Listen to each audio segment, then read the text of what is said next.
Welcome to another episode of the Boba Joe Show. Welcome all.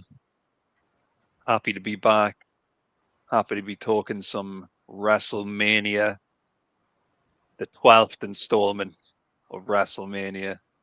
You did get quite worked up before we started talking here on the show with a bit of mania, but you're taking what you need just to bring you down just the right amount so we can talk about the wrestling. Yeah, you got to take yourself down gradually. That's the trick. Yes. But you know, when we last did a Wrestlemania, it wasn't such a happy time. I think we can both agree that WrestleMania 11 from 95 was not that much fun. It was a bit of a drag to get through. It was the Lawrence Taylor versus Bam Bam Bigelow main event. It was a bit lackluster. Oh, that's right. Yeah. At least it wasn't a WrestleMania 9.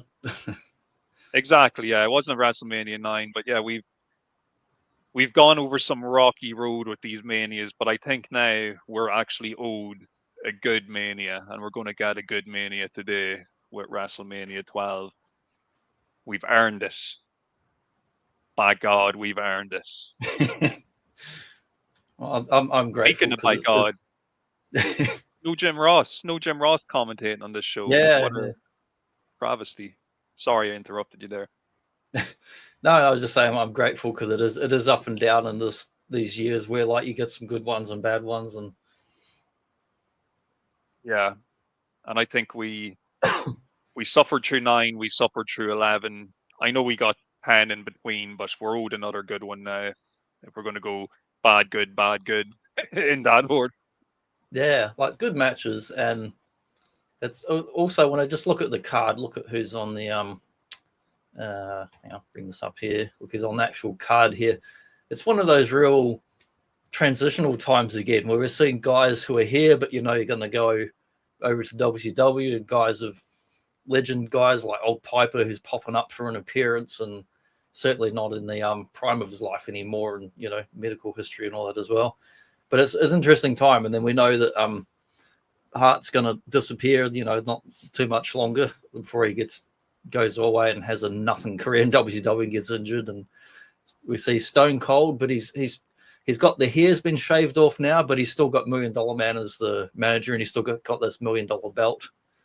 And then you got old Undertaker and Diesel, and it's just a real interesting kind of crossroads, like seeing these particular guys together at this time. And it really is, and it's it's quite a tumultuous. What the fuck? I made up word there. It's definitely a time of turmoil in the World Wrestling and Jake Federation. pops up too, of course, in this one. Like, so you got Jake and Piper, two old timers that pop up unexpectedly. Yeah, it's there's a lot of comings and goings. Like, so at this point we're kind of 2 years into this like post Hogan era with like no Hogan, and Savage is gone since the end of 94. Like you mentioned, Piper's here now, but Piper's going to be gone soon too. He's going to be heading to WCW. And they mentioned he's the interim president. So sorry, Jack Tunney. It's like, I don't know if they call him president or commissioner, one of those two nonsense roles. But he's not. It's kind of a name only. He doesn't really do anything. He's just kind of they mention it now and then. Yeah, he's like your wrestler authority figure, essentially. Yeah, I think he is commissioner. I think it was a way for him to be on the books and get earn some money, I guess, without being too injured or on the road or whatever. But the crazy thing about Piper is he's gonna, like, this is Mania 96. He's going to be wrestling Goldust. He's also going to be main eventing STARRCADE 96. For WCW by the end of the year. What a year for Piper. That's funny. Actually, it's kind of mirrors back in the bloody 80s from STARRCADE over to Mania. Like jumping promotions again. Piper always goes where the money goes, Yeah. And then he goes and makes more money. But yeah, it's a real kind of nexus point for a lot of stuff going on. We had Lex Luger, he's gone. Early days of being the posh snob, the Connecticut blue blood or whatever the hell they call him. Yes, the from Greenwich, Connecticut. That's it. Yeah. Or Hearst Helmsley. And he does, he comes out for that fancy outfit and he does a little kind of gentleman's bow and all that. And it's like, oh my God, I hate to see him. He just looked like from that to like becoming like the game and all the other stuff he did. It's like, what a difference. Oh, big time. The Hunter Hearst Helmsley gimmick, it's kind of an offshoot of a gimmick he was doing in WCW before he came into the WWF. He was in a tag team with William Regal, and they were kind of a pair of That makes sense. aristocrats. Yeah, like rich aristocrats. Sorry, my speech is a mess today, but yeah, a couple of posh sticks basically, and he was supposed to be French. His name was like Jean Levesque or whatever. It was like a play off his real name, and Jean Paul Levesque, I think it was. And then he went to WWF, and they just tweaked the gimmick. So instead of a Frenchman, he was a rich American, but he still did a lot of the kind of the prissy, prancy kind of posh boy antics. Yeah, it's funny that actually when you see a lot of those early 90s, often cartoonish WWF stuff, you got like all the job stuff where it's like, this guy's a plumber or this guy's a whatever. And then you got like the gimmicks where it's like, they haven't really thought it out well, as in like the writing, the creative, not the wrestlers themselves, who often want to change or do something different and get told, no, you're known as doing this, therefore you're doing this. Like old Steve Austin getting called the bloody ringmaster. Yeah. And, I suppose, though, it is kind of lame looking at it now, but by the standards of the time, at least he didn't end up, being the bin man or the fucking, the chef. Because, we are just coming out of the era of people having like awful cartoony gimmicks. So it could have been worse. Like, it could have been a lot worse in terms of, definitely could have Stone been. Cold. Definitely could have been worse. Exactly. Could have been the Eggman. Could have been the gobbledygooker, Chili McFreeze, the gobbledygooker. It could have went I the can't other remember way. who was in that suit. Isn't it like Chavo or someone was in that suit? It's Hector Guerrero. I know it's one of the Guerreros. Yeah, Bird Dude. What a debut. You have to be over if you're coming out of an egg. I'm glad the Undertaker didn't become the Eggman, because I heard the interview from years ago where he was being brought over from other promotions, and he was real paranoid. He would have heard about this egg, that he was going to be in that bloody egg. You got lucky, very lucky. Briefly under consideration there for a career ender, essentially. Yeah. No, imagine no Undertaker and just a bloody Eggman gobbledygook. It's like that would have been the beginning of the end. But yeah, the kickoff match we get, I forget what they called it. Was it triple threats or triple tag teams? Or I couldn't make a whole lot of sense of it. You got Vader, Bulldog, six-man tag, Hart versus Ahmed, Jake Roberts, and Yokozuna. But the way they introduced it comes out, I couldn't quite understand what the hell was going on.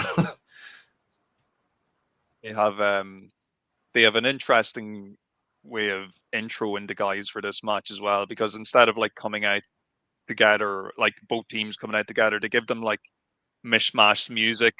Like they play like a little bit of Yokozuna's music, a little bit of Jake's music, and then a little bit of Ahmed's music, and then it just kind of repeats on a loop as they're all kind of coming out to the ring. It's I lost track during the match who was on whose team. It felt like a miniature Survivor Series almost, because I just like a whole bunch of different dudes that are normally together, other than Bulldog and Hart, but the rest of them you don't normally see together.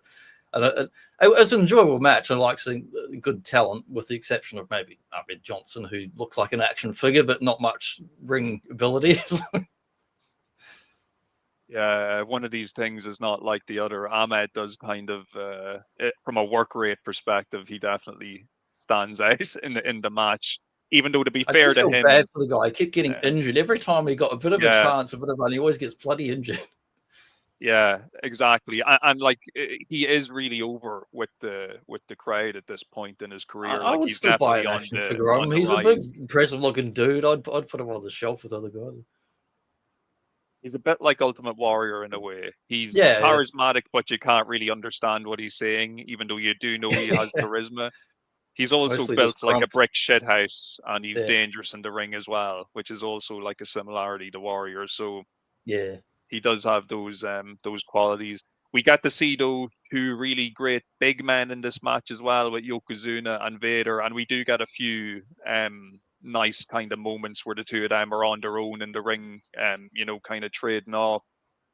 This match actually was originally supposed to be a one-on-one match, Vader versus Yokozuna, but they had to kind of gimmick it up a bit, with the reason being Vader is actually coming into this with a shoulder injury, so they didn't think he was going to be able to do like a singles match by himself. Now, And also do you think? Yokozuna had a bit of a weight issue going on at the time Yeah. as Do you well, so think? they were kind of So worried. the story is at some point Vader and Yokozuna got sent away to Fat Camp. So when they escaped from the Fat Camp, was that when he injured his shoulder trying to climb to get more takeaways or something? Yeah, he tore his shoulder falling from the, you know, the wall Guys of said the the back campus. They KFC made their driving or escape. something, like climbed out of the car and through the window or something like that. They had like you know, they had choppers in the sky with searchlights trying to hunt down these two giant men roaming across the countryside trying to escape Fat Camp. Yeah, I I think don't so. quite know all the true version of that story, but it was on that Jim Cornette podcast, and they said like they both got sent there. Only one of them ended up there, but both of them apparently like just ate more food and came back fatter or something. Well, I know it definitely happened with Yoko, as the story goes. He went there and ended up coming back heavier than he was when he was sent there. Though still, it's great seeing Vader here. Even though he is injured, he's still moving around with great mobility for a man his size. Yeah, It's pretty sad with Vader, like, because he came in, you know, in 1996. He comes in just before the Royal Rumble. Then he's actually in the Royal Rumble match where he looks great before getting eliminated.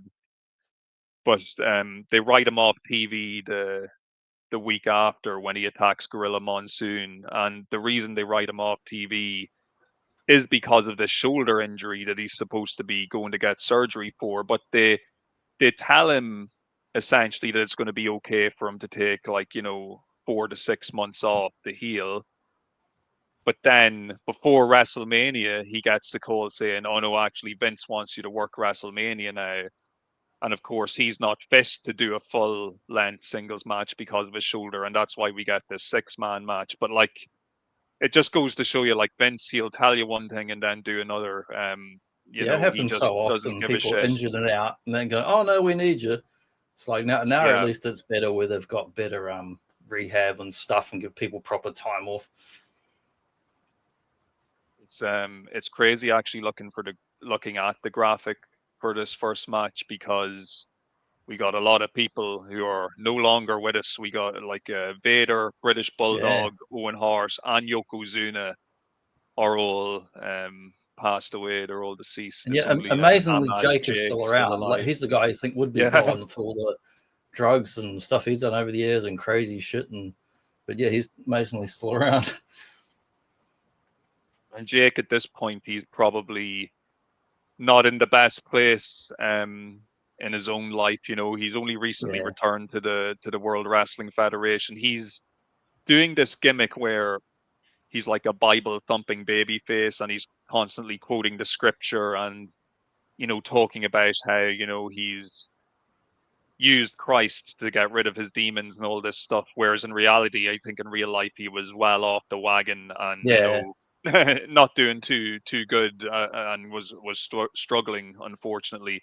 But even like Jake, uh, I used to think he looked so weird back then. I'm kind of used to it now in hindsight, looking back, and I've watched the match and watched this period of time so many times. But Jake's like wearing like more like a full body suit rather than his usual kind of like topless ring yeah, attire, because like he's clearly not in the same physical condition he was when we last saw him back in 1992. yeah. His Or when he body gets has in the definitely seen better days. mid-90s and King of the Ring, all that, he's definitely getting that like beer belly paunch and all that. And Yeah, he's got to cover up. You have to hide it. We all know how he feels. We all have to do it once we get to a certain age. you buy the extra large size T-shirt that hangs down just a bit further. Of course, we've got the brother-in-law tag team of Bulldog and Owen Hart in this match as well. Great tag team. Two great workers. Yeah, it's a real fun match to open the show. It is chaotic at times, but it adds to the excitement. They It's a keep decent things opening, moving. and there didn't seem to be any, well, not on record, there didn't seem to be dark matches either, which was unusual because most of the other Manias had something. I mean, maybe they did have some other undercard match on Life on the Day, but every reference I looked up to didn't list a dark match. The only real thing you're missing off the main card is on the pre-show, or what they'd call like the free-for-all or whatever. They actually did that parody match between the Huckster and the Nacho Oh, Man. yes, Ted yes, that's Turner as right. the Yeah. special referee. I thought it was from this Yeah. one. Like, I've seen bits to do with that, but it's not, it's always edited out of any version you watch Yeah, now. they Like never if you show watch it it on the the, network. yeah. I even watched it on Netflix this week, and that whole free-for-all pre-show bit is just gone. It's not there. It just starts off with the I'd say it's for legal hype reasons, video because for the main event. in that like 700 book I read about Nitro, which a lot of it gets into all the legal mumble, has like actual facsimiles of some of the letters from lawyers sent back and forth in this era between WCW and WWF. And when it came to stuff like Razor and Diesel appearing on WCW, it's like, you cannot imply that these characters are to do with WWF and WWF, which they didn't. They didn't actually use their names. They just called them the outsiders and all that. And it was the same thing with this sort of business. Like they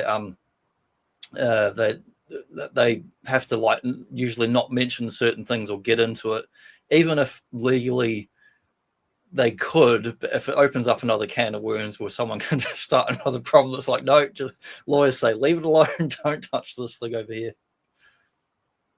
Yeah, we're just gonna wipe this clean. It's never going to be Yeah. mentioned again. It's going to be erased from existence, essentially. Yep. Yeah, revisionist history to cover our own asses. You gotta love it. But yeah, no, that 6-man tag, it's a nice wee opener, and then the next match we get, which is probably my favorite match on the show. And a real favorite match of mine, just in general, when it comes to Piper. It's this Piper Goldust Hollywood Backlot brawl.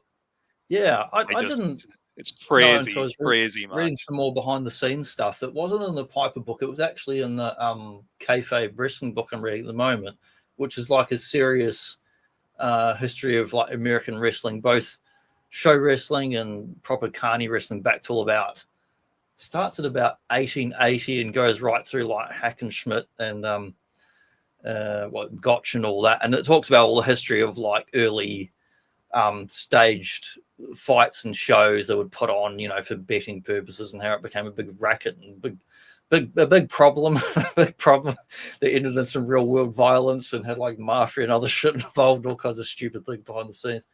But then it mentioned also in that Piper Goldust one, I forget who it said. It wasn't meant to be Piper originally. I think it was meant to be someone else. Razor But, Ramon. but they tried to get actual OJ to be on this WrestleMania, and it's like, what?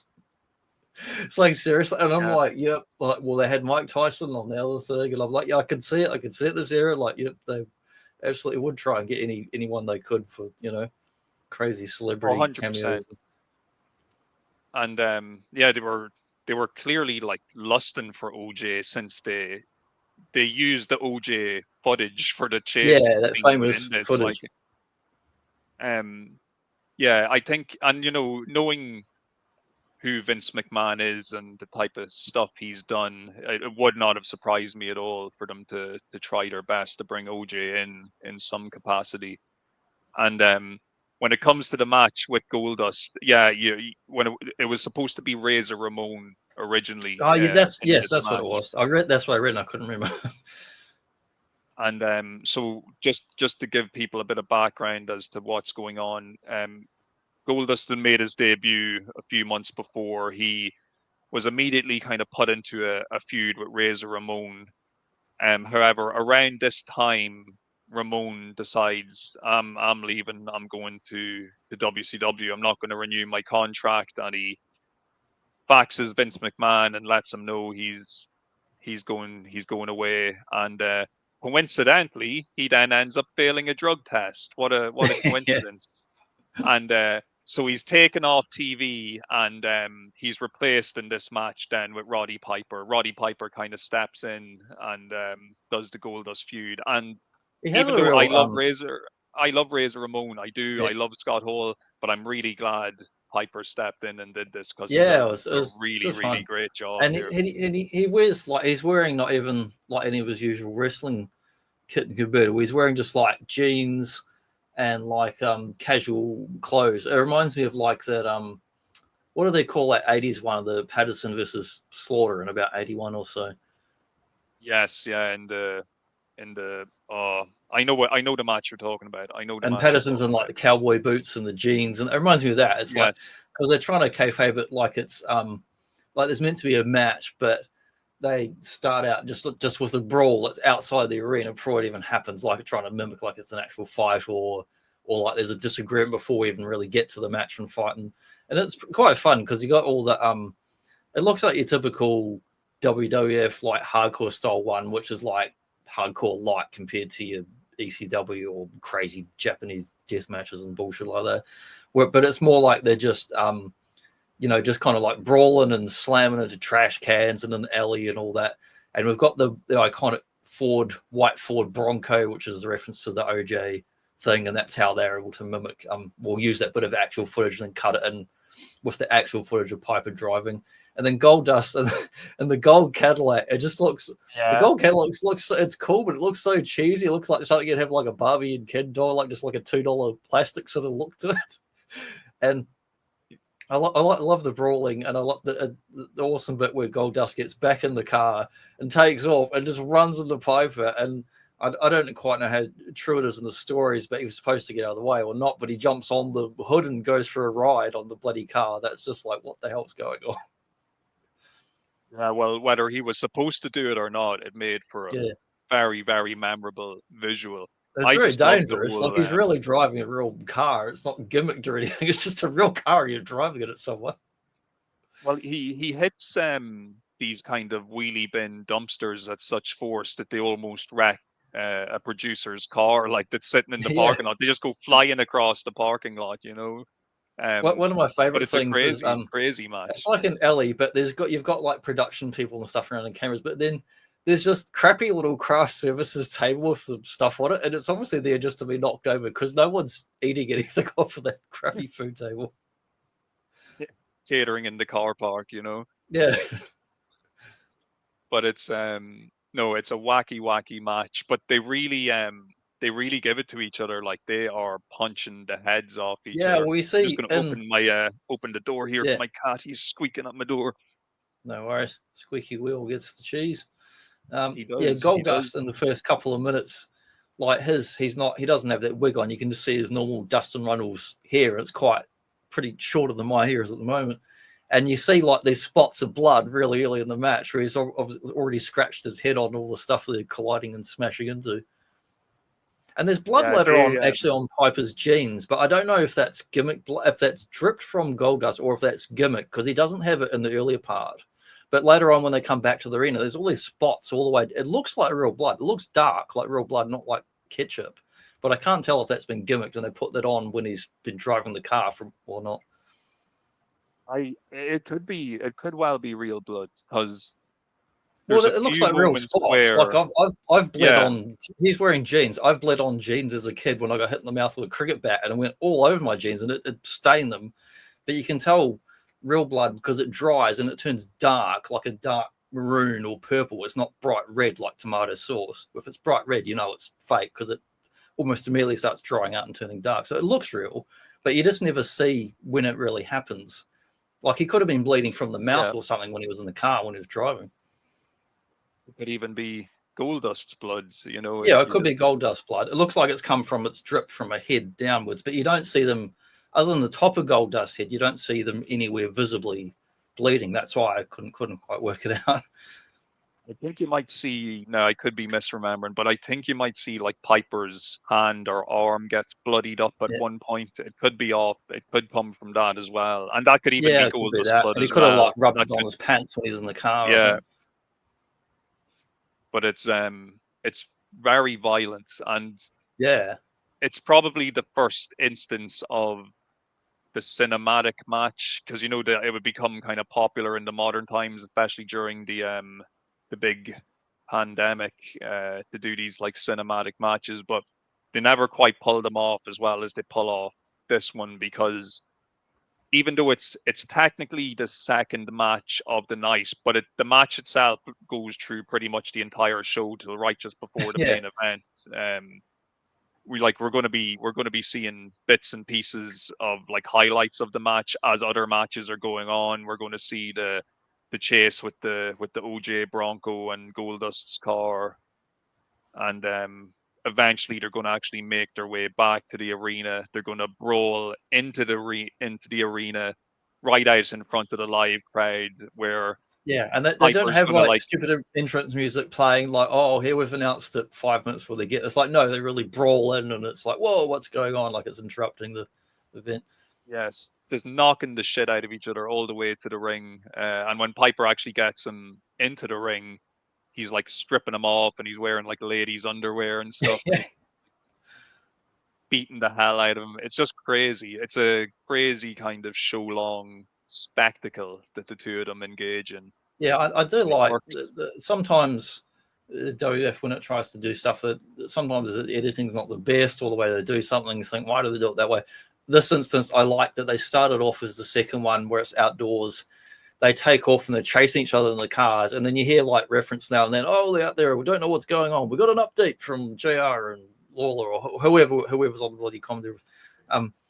But then when they turn up again, it's like it's really cool that this continues on, and in a way that's kind of more believable than when you get like, oh, someone's doing a run-in, but then they play all the fucking big musics and Titantrons goes for 3 minutes before they run it. Well, that's not a real fucking run-in or surprise, is it? If you're playing all the music and pyrotechnics and other bullshit, they don't do any of that. It's just like, oh, they're here and they come in, more like the NWA kind of style.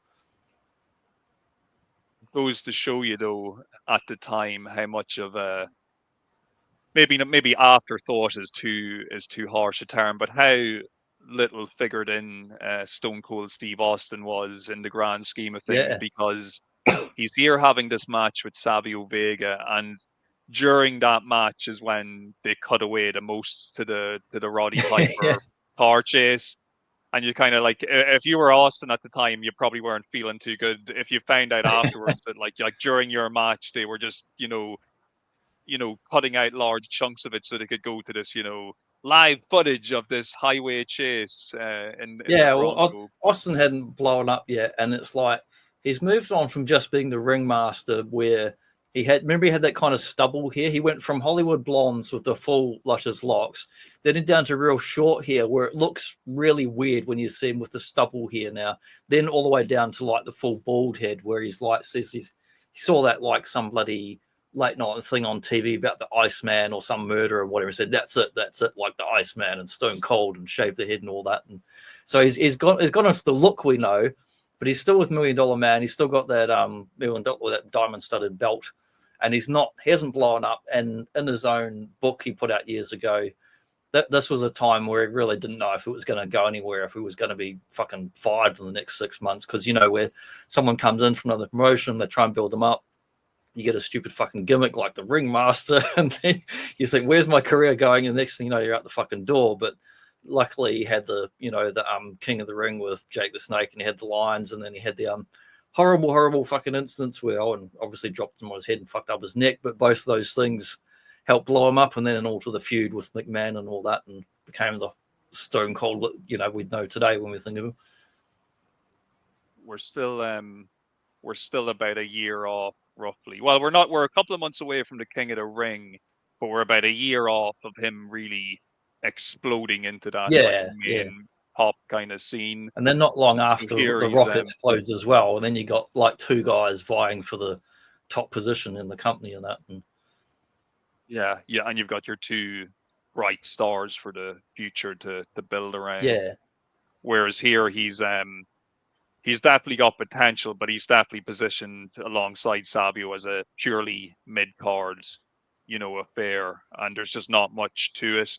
Even the crowd is actually probably for the first 5 or so minutes, the crowd is totally dead for like most of this. Like it's weird to see, to look back at someone who became such so massively popular through the Attitude Era and into post 2000 with Kurt Angle and other silly stories and that.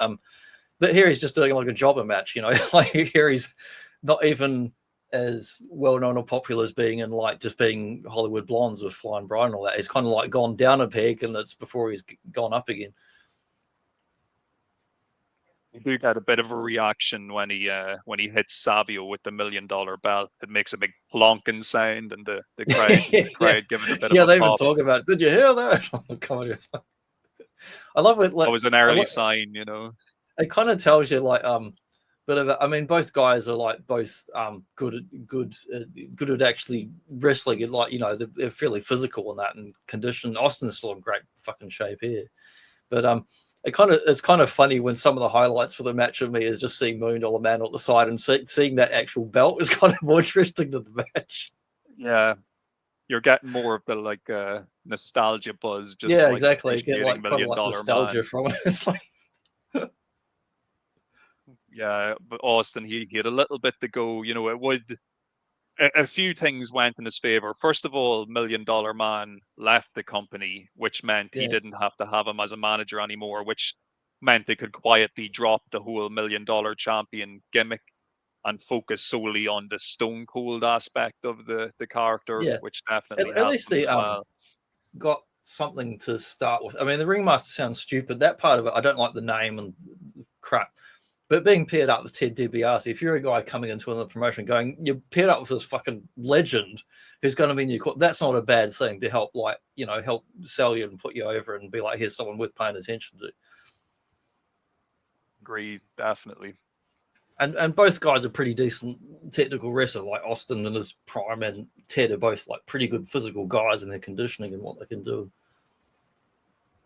It's interesting though, looking at Austin as the technical wizard as opposed to the brawler at this point of his career.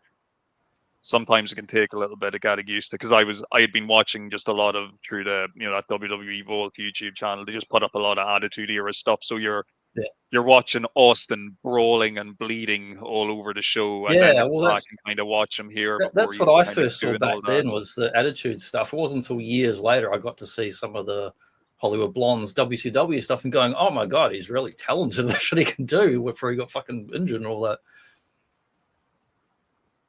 Yeah, he'd be by the end of the year he'd be a star on the rise. He'd get the King of the Ring victory, then he'd have a good match with Brett at Survivor Series the same year, and then after that it was up and up and up, climbing the cards.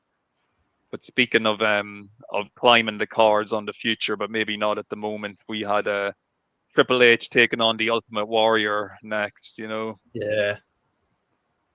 Not Triple H's finest hour, and of course it's not really Triple H yet, it's still Hunter Hearst Helmsley. Yeah, it's still Hunter, and it's like, it's obvious when you watch it, this is one of those failed attempts to bring back the Warrior yet again.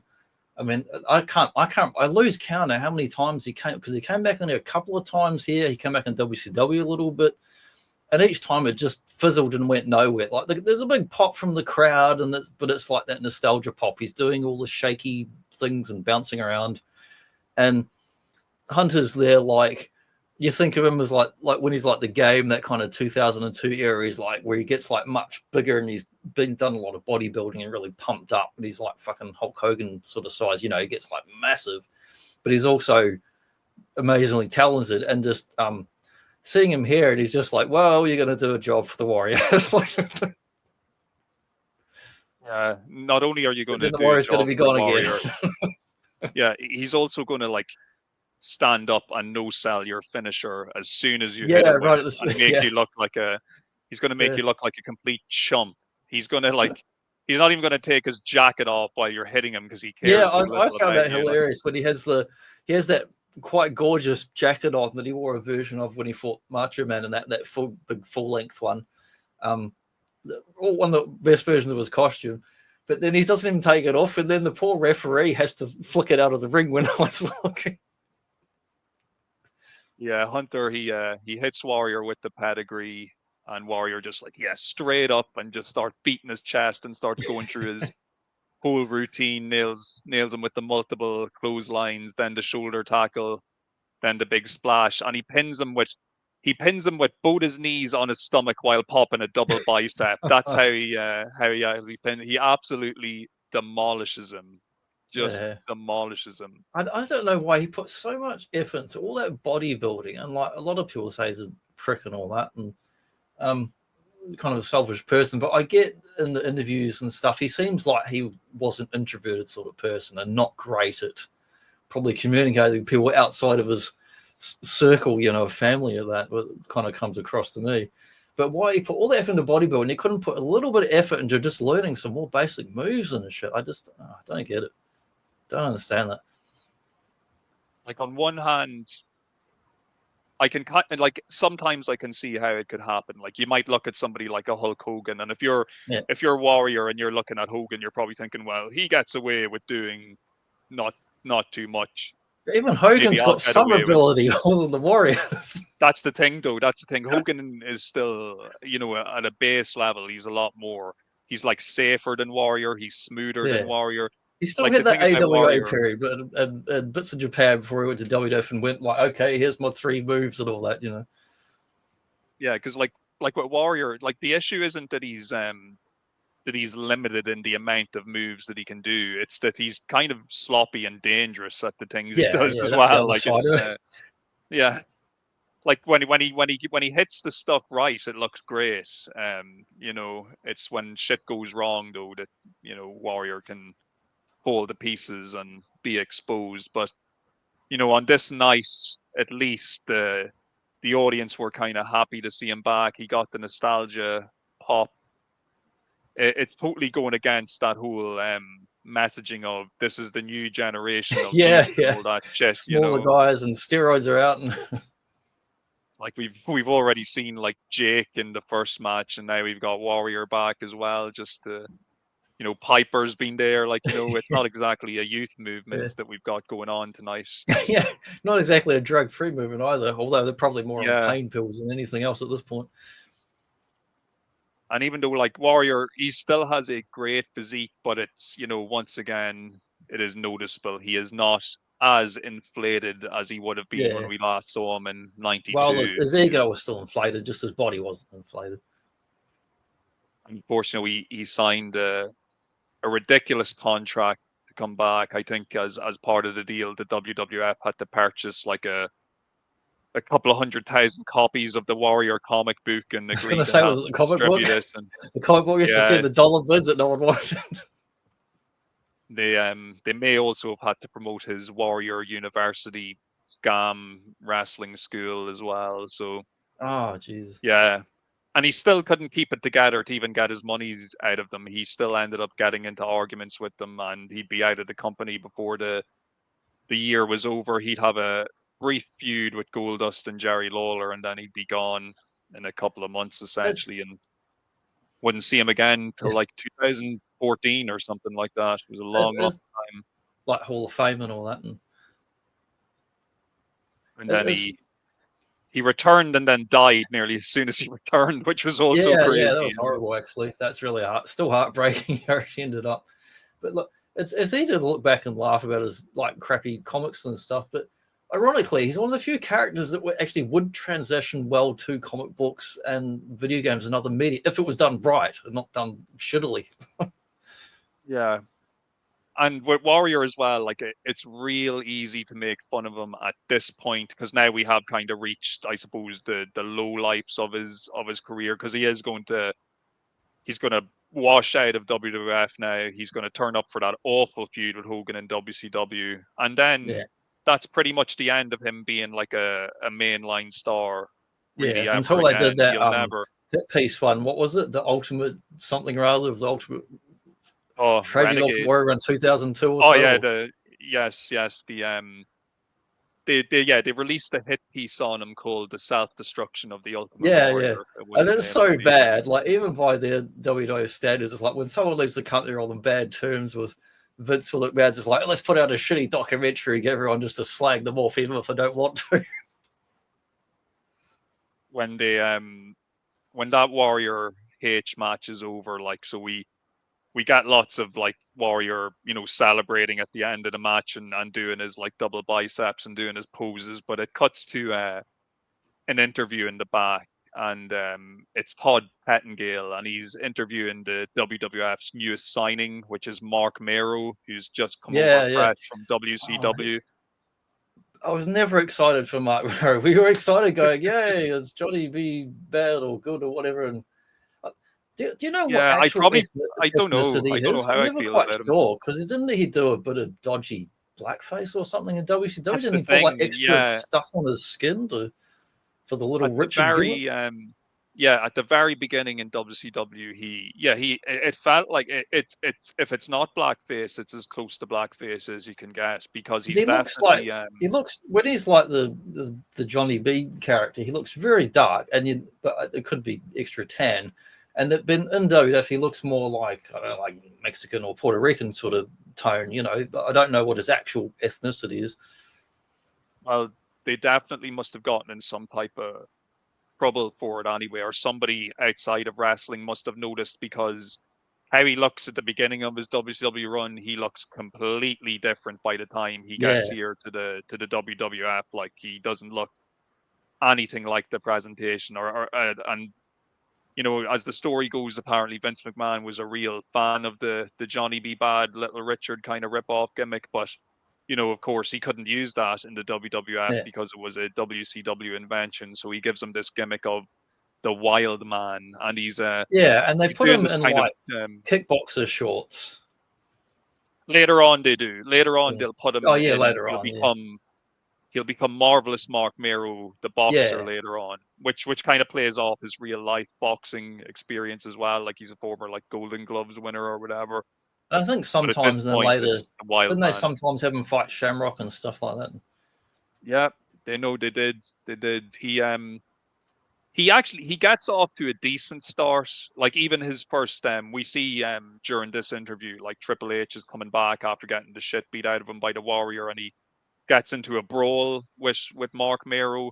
And of course, coincidentally enough, Triple H had been accompanied to the ring by Mero's real life wife, Sable, who was like his valet for the night. So that'll be the beginning of the Wild Man, Mark Mero, and Sable on screen duo as well is going to happen after this. And he's going to have a little short feud with Triple H and a short feud with Steve Austin as well, before he kind of settles into his mid-card kind of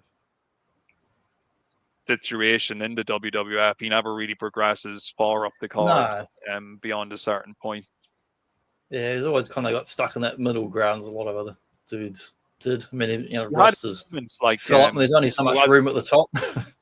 Exactly. And even though like he could have the odd exciting match here and there, and like, he could do a cool shooting star press, and he could do a cool a few other things.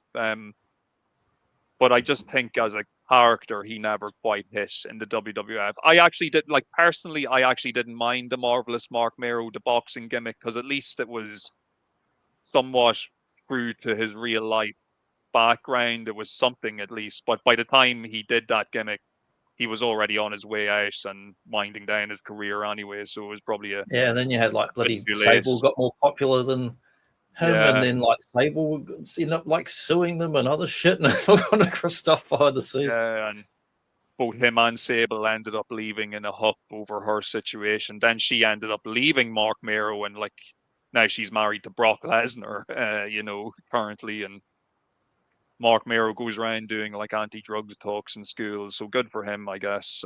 Good. Yeah, at least he's still alive, which is, because we're kind of hit and miss with guys on this show at the moment, whether you're going to be because got like, of course, Warrior has also passed away. Piper has passed away. The Undertaker is a dead man.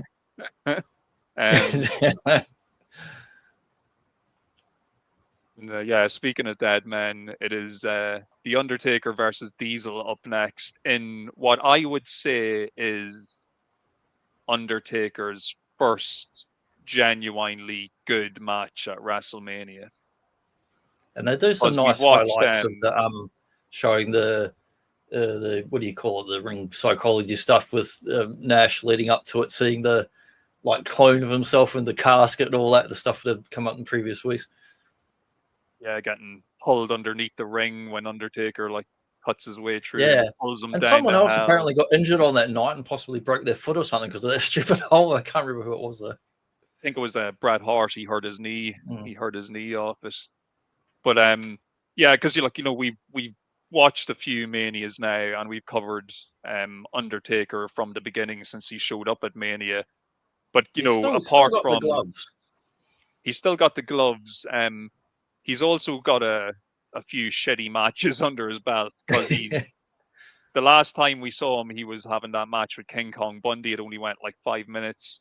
The year before that, or the year before that, he had this shitty Giant Gonzalez match at WrestleMania 9. And then his only other 2 matches then are a Jake the Snake match, which was a short match, and a Snuka match, which was a short match too. So this is the first time at WrestleMania we're actually getting to see the Undertaker have his long match working boots on, and actually be able to work a match with somebody who's and somebody who can really go the distance with him. Like credit to where credit's due. I know like Kevin Nash gets a bad reputation. He's got the conditioning and that background in basketball and other shit. Oh yeah, because he does get pilloried as a one trick pony or this and that. Like I always enjoyed I mostly enjoyed Diesel. Like I didn't always enjoy Diesel the babyface character, but Diesel as a cool cocky heel I've always thought was a really cool character. And he's a very agile big man. Both of these guys are agile big men, and it's great seeing them both kind of in their prime being able to really go and just knock the shit out of each other in a back and forth thriller the big of a match. like raising the leg up, boot to the face kicks. And actually just being able to, because that's the thing about Undertaker. Usually when they put him in the ring with another big guy, it's a slow, boring match. Yeah. But with Diesel, it's actually kind of fast paced, and it just keeps moving, and it's really exciting. Like the tempo of the match is just like up, up, up, and you like this is, you have to remember as well, this is before that the Undertaker's big WrestleMania win streak has been established. So as far as the audience are concerned, there's a very good chance that Diesel is going to be able to beat the Undertaker in this match, especially when he drops him with like 2 jackknife power bombs. Like the people are like, oh shit, like Undertaker, he ain't getting up from 2 jackknives, but when Undertaker, he does the choke when Diesel goes to try and pin him, and he's able to rise from the dead, make his big comeback. No, it's a phenomenal match. It's a really phenomenal match. And once again though, just like his buddy Scott Hall, Diesel, he's going to be gone in a couple of months. He's going to Vinny, he's going to lose this match. He's going to lose this match to Undertaker. Then he's going to lose another match to his good buddy Shawn Michaels. And then he's going to be gone. He will depart the company and turn up in WCW a couple of months later. That reminds me, there's one part during the match on the commentary, they do mention the click on the commentary, and I was like, is he talking about my clicky knees, or is it something else they're talking about, this click business? Yeah, they're making an allusion, a reference to the friendship of Kevin Nash, Scott Hall, Shawn Michaels, Triple H, and Sean Waltman, aka the 1-2-3 Kid. AKA, once again, that on the commentary, and then also later in the same one, I'm not sure if it's how they say it, but I'm sure they say something about someone's an asshole on the commentary, and it's not censored. You can hear it say it. I must have missed that in the Netflix version. It's one of the. Well, this was the it was the one of whatever was on the network last year. I'll have to look up the clip again because I got it on my computer, and it's one of the last couple later matches, and I forget exactly where. I was just listening to it because you hear one guy say it, then I'm sure it might have been something else that sounds like it, and I was like, what else sounds like that word? And I was like, are they mangling some American word this time? So I have to go and check it out again. Anybody else watch this show recently? Let us know in the comments. Do they say arsehole twice? Because it sure sounded like, and I was like, what? They don't let them say shit like that back in this era, and sometimes they do, but it's always bleeped or cut out. It's funny thinking like Taker here is like younger and obviously in good physical condition and whatnot, and then as the older he gets, going to like sort of year 2000 through 2010, he's doing these more and more physical matches as he's getting older, and like, you know, doing more faster paced stuff, which is crazy when you think about it. Usually it's the reverse as you're getting older. I think with Undertaker, the trick to the Undertaker really to get him to work is to put him in the ring with the right guy. And yeah, unfortunately, for a good few years, what Vince thought was the right guy was the big blob. Like, put Undertaker in there against the big slow guy, and you know, he'll overcome this, you know, mass, and he'll beat them or whatever. But it just led to a lot of really slow, plodding, unexciting matches. I want to see him Whereas fight when we Sid. see him, yeah, like, and we're going to see him go up against Sid next year, which is, it's not a terrible match, but it's definitely nowhere near as good as this match he had with Diesel on this night. Like, this Diesel match, like I said, I thought it was the first really good Undertaker Mania match up until this point, and it would probably be a good few years before it's actually equaled in terms of quality of Undertaker matches. But Yeah, it'll be a few years before you you know, we see will him get there.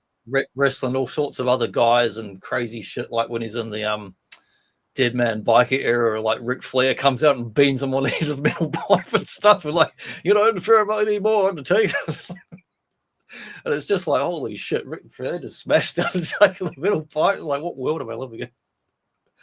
Yeah, once we get into the kind of like the late teens of the Manias, we're going to start seeing more good Undertaker matches. Yeah, he's going to have that match with Flair. He's going to have the match with Triple H. It's going to be really good at Mania 17. You know, we're Everyone. I on thought the bloody Cena, upward CM trajectory. Punk. Did he fight RVD? Did he get a match with RVD? Not He necessarily did. Mania, He but did pretty much at international. Vengeance 2001. Yeah, He beat RVD for the Hardcore Championship. Believe it or not. nice. And someday we'll probably cover that show in the Boba Joe show, because you have it in my mind. Yeah, we'll get there.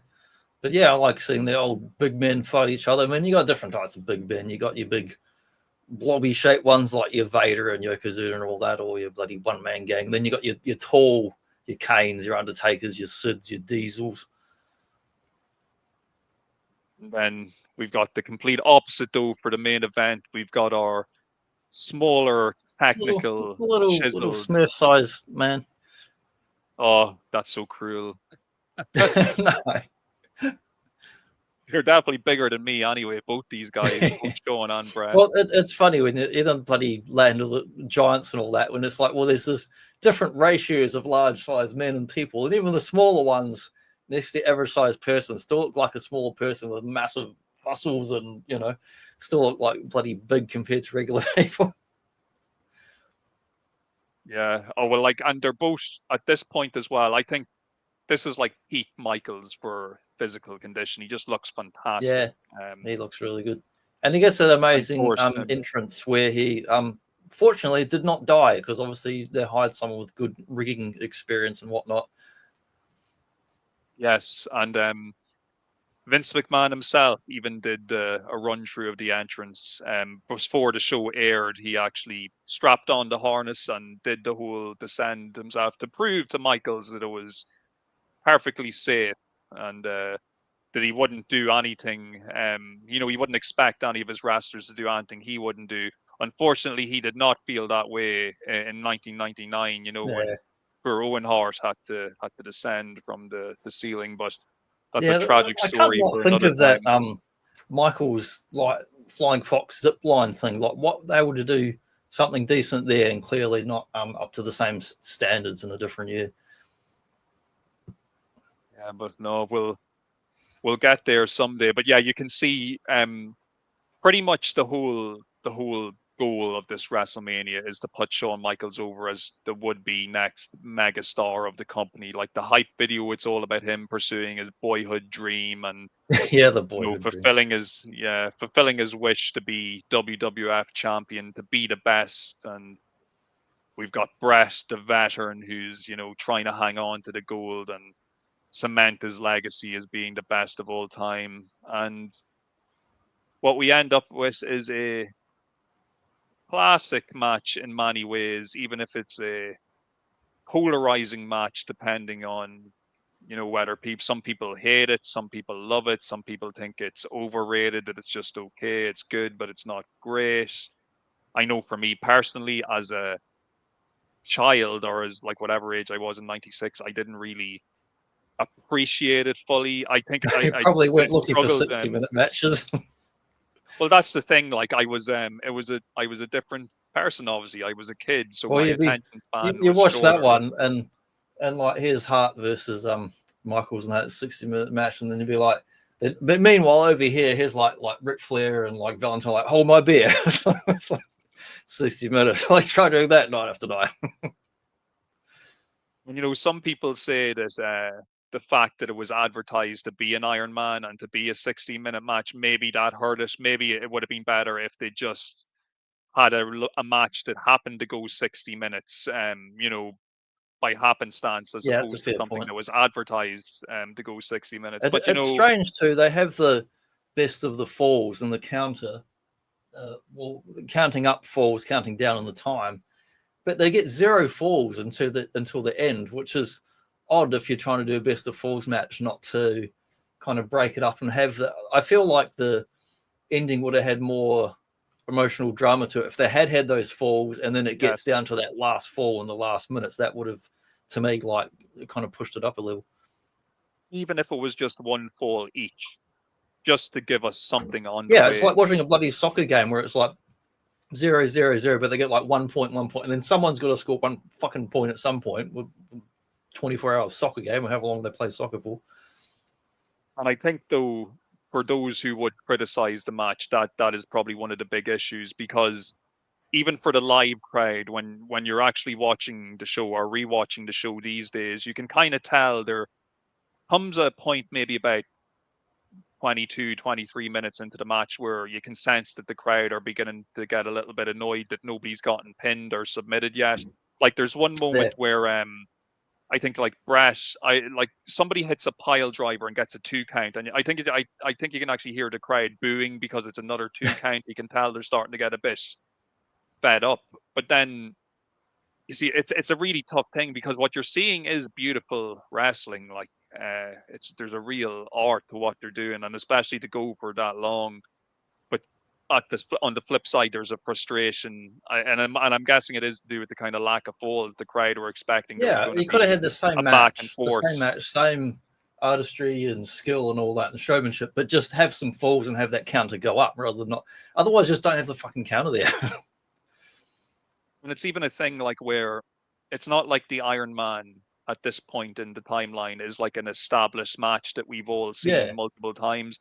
It's unusual for a first time ever to go to a draw and then have it end in an overtime. and they They would did have been do. better off For doing some reason, they multiple did a lot falls. of, even on the regular Raws and house shows in this era, a lot of these like draw matches, and where you had bloody what's the name, Finkel come on and go, due to blah blah blah, this match will continue. They were really doing that quite a bit for some reason in this era. This match will continue, but usually on like 5 and 10 minute matches, not on 60-minute ones. And it's just yeah, even if they'd like say 45 minutes in, if Michaels had caught a quick fall on Hart, only for Hart to get one back and I'm say closer to Yeah, the yeah. hour coming up, and then going into the overtime on a 1-1 draw. Mm. But look, it's easy, I suppose, in hindsight to say they could have done this, they could have done that. I know I couldn't have done anything that they could have done in this match, because I they could are have done the just like your falls, just two. not the getting up part. Yeah, yeah. I could have laid I'll there stay and been down. pinned. That's all I could do. Yeah. Yeah. Because athletically, both of them are just in fantastic condition. I know Yeah, it's Brett in his it's impressive. Like I expect it of Bret Hart because he's like a conditioning machine, like Ric Flair and those old timers. He's like a guy who could just go and go and go. Well, I'm more surprised that Shawn Michaels can actually get his shit together when he's not whacked out on drugs or been up all fucking night partying and actually have the condition to do a match like that. Actually impresses me, because usually he's like just got no. I mean, he's good in the ring, but outside of the ring, he just had no discipline for much of anything as looking after himself and that. Well, Brett, he's coming into this match. We kind of mentioned it briefly earlier. He's got a knee injury coming in from that botched stage door from the ring a few months earlier. So he's going to do over an hour in the ring tonight with a banged up knee. So that's a big deal too, to be able to go the distance with an injury like that. Yeah, it's amazing. He mentions as well in his book, when on the build up to this match, they sent out two movie crews. They sent one crew to Texas to film Shawn Michaels getting ready, and they sent another crew to Calgary to film Bret Hart getting ready. And one issue that Bret always has is that because he was suffering from a knee injury at the time, he couldn't really do any like exercises or kind of Couldn't do feats the of Rocky strength. montage. Yeah. So all the footage they got of him was him, you know, gently swimming in a swimming pool and like gingerly jogging, you know, along the road. Whereas with Shawn, he's there like lifting weights and doing loads of like strength and endurance stuff. And he basically looks like Superman compared to Bret, who's just having like, you know, a leisurely swim in the pool and, you know, playing with my dog. It's like, he could have been like, but hang on, just take the cameras back any of the previous 20 years of whatever Bret Hart was doing week to week, and you could have had plenty of them exercising. Yeah, they definitely didn't do Bret any favors. But like the whole thing is so, it's framed specifically for Michaels to be the main guy, because they don't give Bret a special entrance. Like, Bret's the champion, why doesn't he get a special entrance? He just walks out. He didn't even no like give fanfare. his little wraparound shades to one of the kids this time. That's one of the few times he didn't do it. I think he does it after the introduction. I think he might have given it to his own son. I might be misremembering that from another Mania though. But yeah, it is a great match, and I do appreciate it, and I do always enjoy watching it. But definitely, like I said, I can totally understand how not everybody at the time would have appreciated it, and especially those younglings Stu Hart's with at short ringside, attention spans. That's right. Yeah, and I think he was next to classy Fred Bessie or whatever. That's right. Him and Stu are sitting right beside but each other. Helen wasn't there. But they mentioned on the commentary, Lawler Max wanted his gags about Helen and how old she is and all that in all the match. They almost well, they kind of redo the finish from the famous Bret Hart 1-2-3 Kid match on Raw, where at one point Michaels is up on the top rope and he comes off with a drop kick, but Bret actually catches him by the legs and puts him in the sharpshooter, which was the finish of that match on Raw. But I think it's the moment that leads the clock to expire on this match before they go to overtime. And when they do that finish originally with the draw, like the way it's playing out on TV, like Bret just takes the belt and starts walking out because, you know, it's a draw and he's the champion, and it makes sense that the champion retains. But then obviously when Piper demands that there's a definitive finish and we go to sudden death, you know, Michaels, he hits one super kick on. Hart has this look of disgust where he turns around where he can sit where it's like for the camera. He's like, like what? He was, you know, the man was screwing him even back then. Like, you know, he's after wrestling a long match. He retained his title technically, even if it was a draw. And then, you know, Michaels hits him with the two super kicks to finally put him down, to finally get the 3 count. And that's all she wrote for Bret's title reign at this juncture. And there's a moment, of course, where Michaels, he's handed the belt. And as the story goes, he turns to Earl Hebner, the referee, and he says, "Get him the fuck out of the ring," because he wants Bret to get out of the ring. He doesn't want him hogging the spotlight, so he's forced out of the ring so Michaels can raise the belt in the air and, you know, live his boyhood dream of being the champion while the pyrotechnics go off. And, you know, I know we didn't go through the match blow by blow, but how do you go through like an hour-long Iron Man match? If anybody hasn't watched it, I would highly recommend watching it. It's actually up on the WWE YouTube channel as we speak. So even if you don't have a network, if you don't have Netflix, you don't have to watch WrestleMania 12, the full show. You can just go and watch quite a the few Iron of the Man matches match. are on there actually when I was looking up on YouTube the other day. Yeah, the Diesel Undertaker match is up there as well. They're a bit more generous now with the stuff they're putting on there. Like, it's got to be the difference of newer, younger people who are not averse to technology and putting stuff up. They get to work and actually put stuff up. In the old days, they wouldn't be giving shit like that away for free. Everything's bloody Coliseum home video and all that. And Well, look, it's free and it's not free as well. Like, you know, you're still going to get stuff advertised to you. Yeah, You well, it's know, still and there to promote the paid version of anything, but at least they put up full matches and events, and on yes, that WCW channel, they're putting up lots of really good content, watching loads of stuff on there. yeah, the WCW Vault is the gift that keeps on giving for the wrestling content. But no, this Iron Man match, it's up there now on the YouTube channel, as is the Undertaker and Diesel matches. There, I think those two matches along with the Piper and the Goldust match are like the three biggies of the show that everybody Yeah, needs to see. They definitely all deliver. But like, you know, like we were saying at the beginning, it's one of those weird timeline points where you've got so many people coming and going. Like by the time we get round to reviewing WrestleMania 13, we're going to be looking at a pretty different roster, especially on the underneath with guys who kind of disappeared. We'll have no more Scott Hall, no more Kevin Nash. They're going to be gone. Yokozuna is going to be gone. It's going to be yeah, a all bit of a these guys different that put playing up as field. headliners, like gone. Sean, becomes. I mean, they obviously gets that big push, but then there's times where he's out with bloody injuries and whatever else, and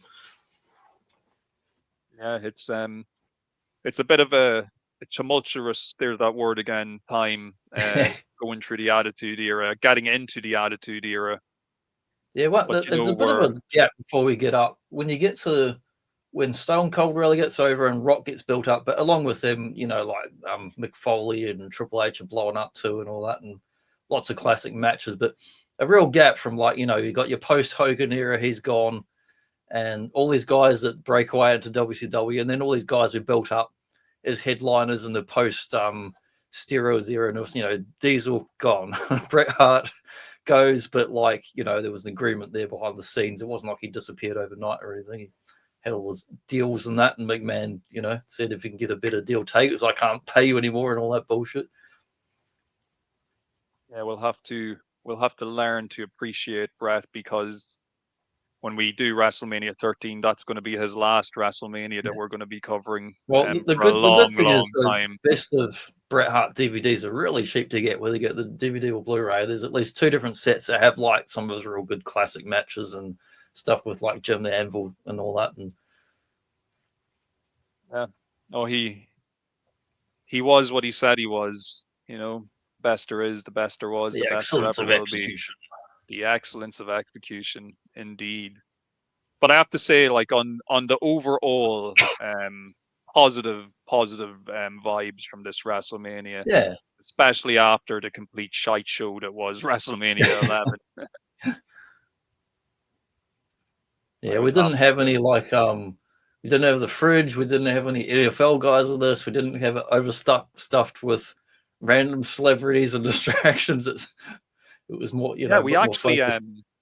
now that you've said it, there's no celebrities on this show. Yeah, None. there's no. I'm sure there probably were some in the crowd who might have actually been there because they want to be there, but there wasn't any featured, people Yes, they brought in for the sake of it. There was no one which from is fucking ironic. some Saved by the Um, Bell or some shit. They didn't have any random people coming on for the hell of it. It's ironic though, considering the theme of the show is Hollywood, and Yeah, they've got that mock 20th yeah, century yeah, Fox yeah. logo. They use the 20th Century Fox. It is kind of funny, but I guess it's like post. I mean, they got into that era where we will see celebrities here and there down the track. I mean, Mike Tyson, obviously in the late '90s with the whole Sean and Austin stuff, that was good fun, and that was more going back to the Ali sort of stuff, like a iconic boxer coming and being part of the match and all that. But it's like they finally got the confidence to be like, well, we've done enough WrestleManias. People know what the hell it is. We don't have to just rely on celebrity cameos so much anymore. Yeah. And from the celebrity side of things, there's probably celebrities thinking, I don't want to touch this shit. This is so 1992, I Yeah. want nothing to do with this. Yeah, it wasn't not till the late '90s that it got kind of cool again. If you want to turn up and be a celeb and just be a random like Arnold in the audience or stuff like that. What was your favorite match on the show? Probably, well, the best matches like the Shawn and Hart for being the kind of technical showcase and going the distance and all the moves and the excellent executions, but for the fun level, for me, it's the Piper Goldust. Even though it's not a like full match, it's like the brawl and then the kind of shortened theatrics. It's a very fun one. I think the reason I enjoy Piper Goldust so much is because it reminds me of the Ali fight and They Live with Piper and Keith David. Yeah, it is like that. Yeah.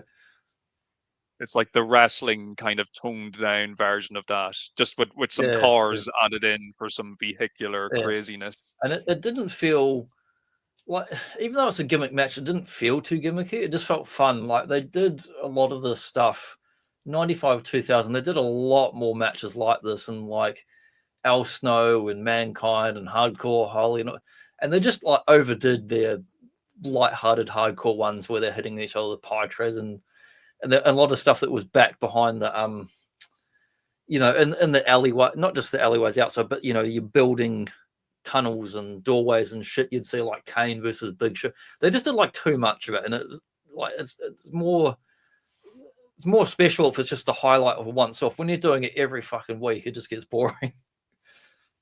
Oh yeah, and repetitive, and it's like those crazy NWA matches where you got like LOD climbing up on stupid scaffolding, and Dusty Rhodes has invented some other kind of death trap that amazingly people didn't die on, but Jim Cornette falls down and breaks his bloody ass bone or ankle or whatever.